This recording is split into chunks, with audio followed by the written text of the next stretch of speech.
मेरे नाम का जिक्र जब भी वहाँ होता होगा, कई जोड़े आँखों को यूं ही नम करता होगा। क्या देखना उन दीवारों को, उन गलियों को, उन मकानों और उन दरख्तों को, जहाँ मेरे बाबुल को मेरे होने का भ्रम होता होगा। मेरे जीतने के हर साक्ष्य सजे होंगे वहीं कहीं, उन रोती हुई आँखों को अब कौन हंसाता होगा। ऊपर आसमां वही सितारे जगमगा रहे हैं। मुझे मेरे ही अल्फाज क्यों सताने लगे हैं।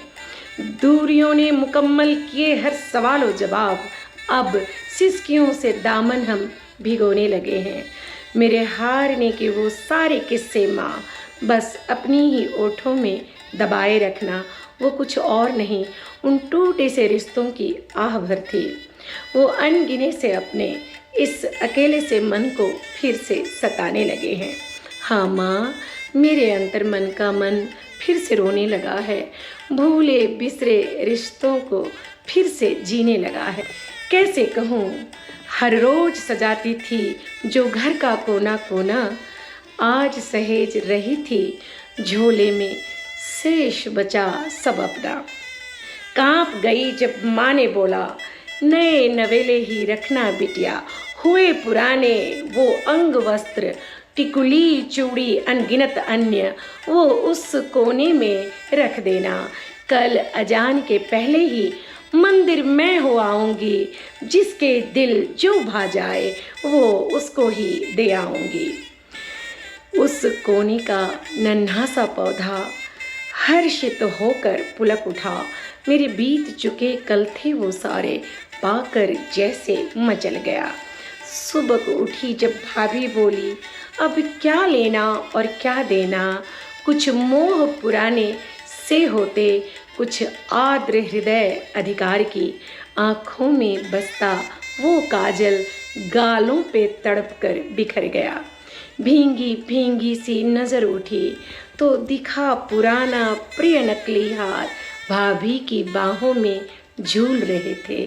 कानों के वो बूंदे मेरे माँ की डिबिया में पड़े हुए थे। समझ गई मैं, अधिकार विहीन अब बाबुल के घर से जाती हूँ।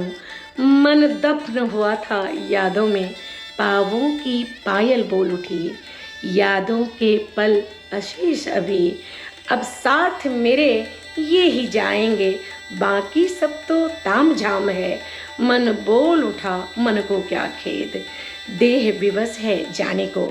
रिश्तों को रिश्ता छोड़ दिया और मंद मंद मुस्काई मैं। अब चाची ने वो साड़ी रख ली जिसे चाव से पहना करती। दाई माँ ने मेरी जूती रख ली जो पाँवों को थी प्यारी। मेरी ही प्यारी कंघी थी वो जो मेहमानों के हाथ लगी थी। सभी पुराने छिने जा रहे थे।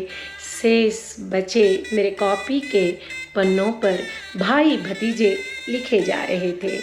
मेरी कविता के वो चंद शब्द अब भी उस कॉपी में शेष रहे थे। फेर लिया था सिर अपना फिर, मेरे मोह भंग पुरजोर रहे थे। जाओ बिटिया अपने घर कहकर चाची बिलख पड़ी थी। माँ ऐसा कहने से पहले धरती पर सोकर सिसक पड़ी थी। पापा ढूंढ रहे थे चश्मे को और गमछे से आंसू पोंछ रहे थे। सूनी सी आँखों से भाई सारे देख रहे थे। मामा मामी की आंखों को भी बिन मतलब के रोता देखा। फीकी सी मुस्कान सजाकर गीत भाग्य के गाता देखा। माँ बिटिया के गले लगी थी, धरती से जैसे पीपल का पेड़ आह रुदन थी और वो क्रंदन धैर्य ठहर कर बरस रही थी। और विदाई की वो अंतिम बेला आन पड़ी थी। चलो चलो अब देर नहीं, एक साथ कितने स्वर आए, कुछ जोड़े फिर हाथ बढ़े, माँ और बेटी अलग हुए। उठी समेट कर यादें सारी और आखिरी बार उस बिस्तर को देखा तो तकिया जैसे सुबक उठा। चादर की सिलवट में मैं थी, पड़ी कलम की स्याही सी, लिखते लिखते हाथों से जो यूं ही गिरकर बिखर गई थी। रामायण के सुंदर कांड का पन्ना फड़फड़ा उठा मुझे पुकार कर। दुर्गा सप्तशती के शुद्ध पाठ को विचलित मन फिर गुनगुना उठा। माँ की मंदिर है अब बस कर, और हनुमान चालीसा भी बोल उठा। मैंने टूटकर माँ को देखा, कुछ शेष बचे हैं मेरे स्वप्न माँ, क्या उसको तुम बुन पाओगी? ऊपर छत के कोने में माँ उस मचिए को रख पाओगी? एक अचार का जार पड़ा था माँ, क्या उसको धूप दिखाओगी? एक बार फिर सहज हुई माँ, तो क्या यूं याद मुझे कर पाओगी? और माँ, तू अगर बेचैन हुई तो क्या खुद ही खुद के पांव दबाओगी? छूकर माँ के चरणों को देखा, मस्तक रखकर सिसक पड़ी। पापा जी के हृदय लगी धड़कन से नाता तोड़ गई। सभी पुराने छूट रहे थे, कुछ टूट रहे थे, कुछ रूठ रहे थे। राखी वाले हाथ विदाई के संकेत में हिल रहे थे। बस मंदिर की वो एक प्यारी सी मूर्ति साथ मेरे आ रही थी, आगे का रास्ता दिखाने के लिए। और बस सब कुछ नया नया सा।